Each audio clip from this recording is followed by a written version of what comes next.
Благодарам. Колега Павле,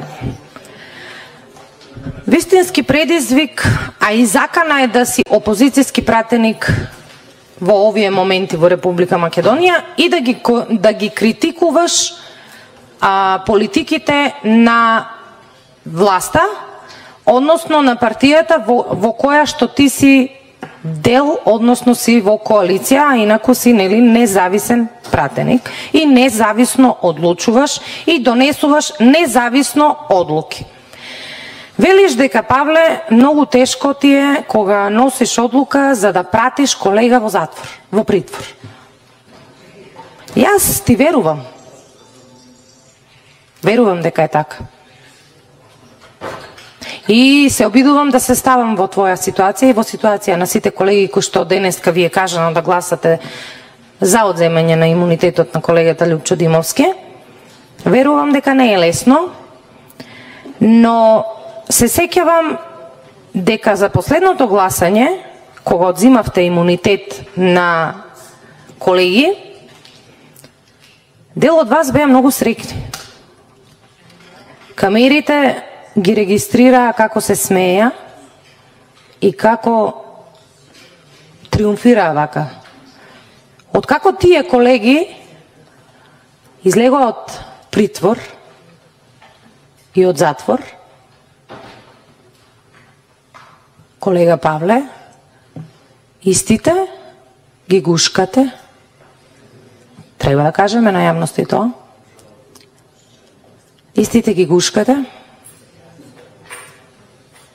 Дали тоа ќе се случи повторно и повторно ќе ги гледаме тие лицемерни сцени и таа хипокризија. Сите знаат зошто така беше, колега Павле, вклучително и тебе, и сите тие кои што те поддржуваа во твојата шарена револуција. Не беше твоја шарена револуција, да не збориме за шарената револуција. Да, знаеме, сме зборувале често пати дека тоа беше сосема нешто друго.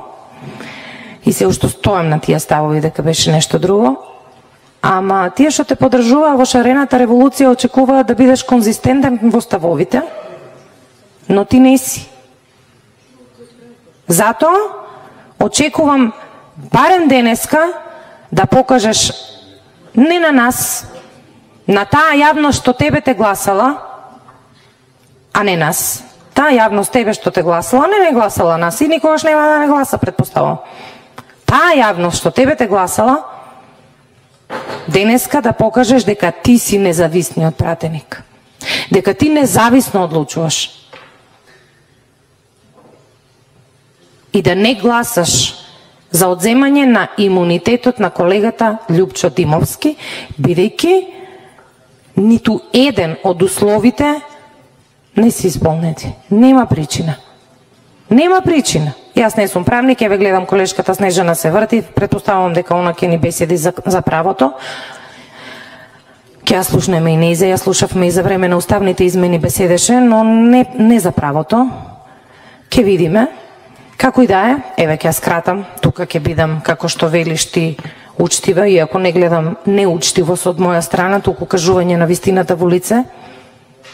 Тоа е вистината и нема друга вистина, таа е вистината. И таа вистина сите ја знаат, Павле. Само уште еднаш ќе ти повторам и ќе те гледам во очи и ќе ти кажам дека да, јас те поддржувам во борбата за криминал и да одговараат сите кои што сториле криминал. Да, тука те поддржувам. Барам сега ти да размислиш пред да гласаш, што гласаш. Гласаш наредби за театар и за сензација и пред време осудување уште еднаш на колега пратеник. Благодарам.